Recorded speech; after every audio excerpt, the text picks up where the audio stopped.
प्रिय सनातनी भाइयों, आज देश में हिंदू धर्म को लेके बहुत वाद विवाद और झगड़े फसाद हो रहे हैं।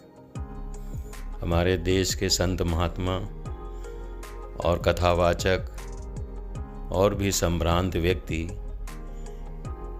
इस विवाद को समाप्त करने में और हिंदू धर्म की उत्थान के लिए जी जान से लगे हुए हैं। लेकिन आज ज़रूरत यह है कि हमारी धार्मिक पुस्तकों में हमारे देवी देवताओं के चरित्र के बारे में कुछ टीका टिप्पणियाँ की गई हैं। किन्हीं ग्रंथों में भगवान विष्णु के बारे में, किन्हीं ग्रंथों में इंद्र देवता के बारे में, यहाँ तक कि शिवलिंग के बारे में और कामाख्या देवी के मंदिर के बारे में लोग अनुचित प्रकार की टिप्पणियाँ और हीन भावना की दृष्टि से हिंदुओं को देखते हैं। अभी कई वर्षों पहले लंदन में एक शिव मंदिर में शिवलिंग को उठा के फेंक दिया गया था। वहाँ के लोगों ने उसकी बड़ी निंदा किया और कहा कि हिंदू लोग इस तरह की पूजा करते हैं।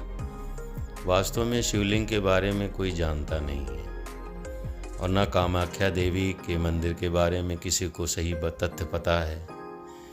जो प्राचीन काल में जिन लोगों ने जो कुछ भी बता दिया और हिंदू धर्म के लोग उसी बात को मान करके और पूछते चले आ रहे हैं। यहाँ तक कि हमने इतिहास में पढ़ा हुआ है कि प्राचीन काल में योनि और लिंग की पूजा की जाती थी।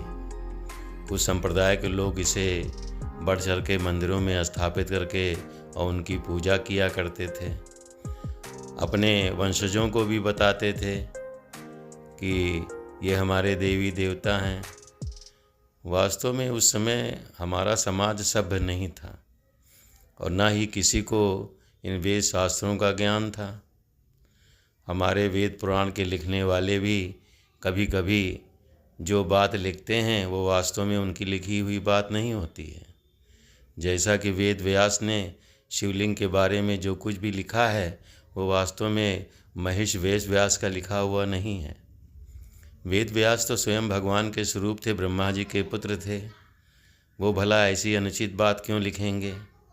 मेरा मानना है कि उनके ग्रंथ में कुछ छेड़छाड़ की गई है, क्योंकि प्राचीन काल से ही हजारों वर्षों से राक्षस वंश के लोग जो देवी देवताओं का विरोध करते थे वो इस बात पे लगे थे कि इन देवी देवताओं के चरित्र का हनन किया जाए।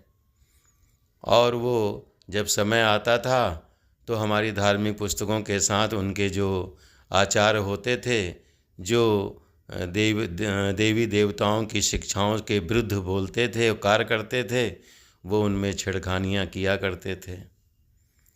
हमारे ऋषियों मुनियों के बाद हम लोगों में इतना ज्ञान नहीं था कि हम उन पुस्तकों का अध्ययन करते और उनमें जो त्रुटियाँ आई हैं, जो गलत तरीके से व्याख्या की गई है, उसको सुधार करते।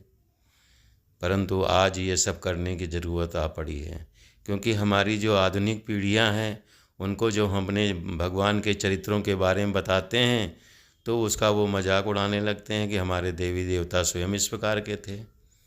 जबकि वास्तव में हमारे देवी देवताओं का जो चरित्र था वो बहुत ही पवित्र था, उज्जवल था। उनके चरित्र को ठीक से समझाने का और समझने का प्रयास नहीं किया गया है। इस क्रम में मैं अपने अगले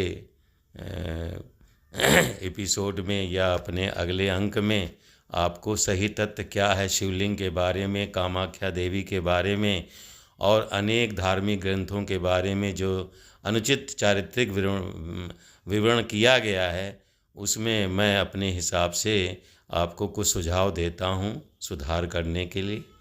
मेरा सभी संत महात्माओं से, कथावाचकों से अनुरोध है कि वे मुझसे ज़्यादा ज्ञानी हैं और वे इस पर पुनर्विचार करें और इसको नए तरीके से फिर से हमारी धार्मिक ग्रंथों को सुधार करके समाज में उसको प्रस्तुत करें, ताकि हमारी पीढ़ियां जो हैं वो इस बात को गलत ढंग से न लेने पाएं। अगले अंक में हम आपसे फिर मिलते हैं।